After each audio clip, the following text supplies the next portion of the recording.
النادي الاهلي بيتعادل سلبيا مع سموحه، وكعاده النادي الاهلي الفتره الاخيره مباراه سلبيه، مباراه غير جيده، مباراه روتينيه، مباراه النادي الاهلي فاقد فيها لكل الحلول، مباراه النادي الاهلي فاقد فيها الاداره الفنيه الجيده من على الخطوط والتدخلات الفنيه الجيده، مباراه النادي الاهلي فاقد فيها كل حاجه لا حول له ولا قوه.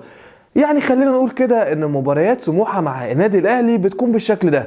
يعني مش اول مره نشوف سموحه بيقاتل في مباراه في الدوري على نقطة واحدة وكأنه بيلعب فيها على كاس او كأنه بيلعب فيها على بطولة، وما يفوز بالنقطة هياخد بطولة او هياخد كاس، عكس مبارياته قدام اي فرقة تانية بتلاقي عادي جدا مساحات مفتوحة، بتلاقي ان ممكن يستقبل هدف واثنين وثلاثة عادي جدا، عكس مبارياته قدام النادي الاهلي النهاردة تحس انهم اكتر من لاعبي النادي الاهلي، تحس ان لعيب سموحة على ارض الملعب مش 11 لاعب، لا دول 20 لاعب تقريبا قدام 8 لعيبه ولا 7 لعيبه من النادي الاهلي، مش هقول لك 11 لاعب من النادي الاهلي. فمن المفترض ان انت داخل مباراه زي دي، مباراه دايما بتلاقي اي فرقه عموما بيدربها احمد سامي بتلعب مع النادي الاهلي بنفس الاسلوب بتاع سموحه ده، بغض النظر عن ان سموحه اصلا بتلعب برده بنفس الشكل ده. فانا المفروض داخل على مباراه زي دي انا عارف ايه اللي مستنيني، انا عارف ان انا هلاقي تكتل دفاعي بالشكل ده، انا عارف ان انا هلاقي فرقه بتحاول تقتل المباراه وتضيع في الوقت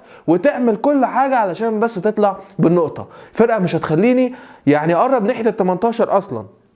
هم نجحوا في ده فعلا في الشوط الاول، تقريبا تسديده واحده بين الثلاث خشبات في الشوط الاول، والامر ما اختلفش يعني كتير عن الشوط الثاني برضو، فهم نجحوا جدا في اللي هم عايزينه.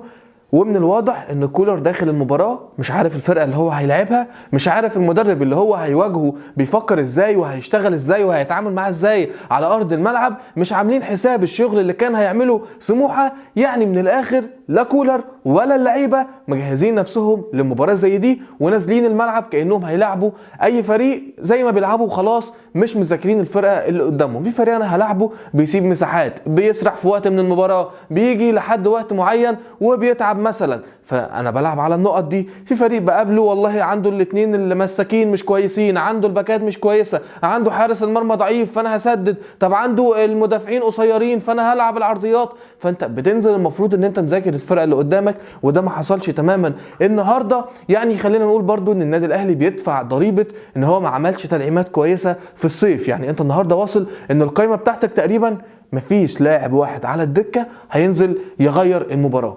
يعني احنا بنتفرج كده على المباراه، طب مين هينزل يغير؟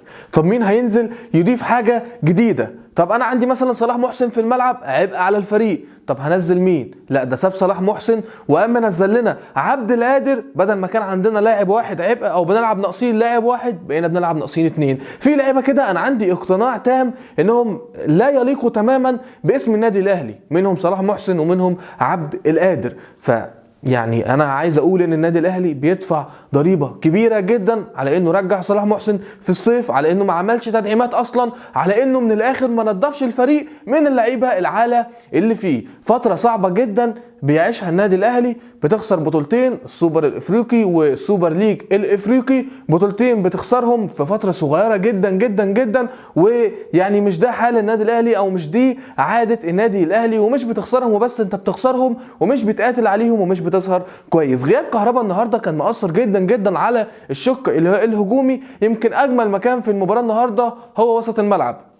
مروان عطية كان فايق، قفشه كان كويس جدا، امام عاشور حدث ولا حرج، دايما بيقدم مباريات من وقت ما جه النادي الاهلي مباريات عاليه جدا، ويمكن هو افضل لاعب او من افضل لاعبي النادي الاهلي على ارض الملعب. حسين الشحات كان بيحاول وبيقاتل، ويمكن هو الورقه الوحيده الهجوميه اللي كانت شغاله.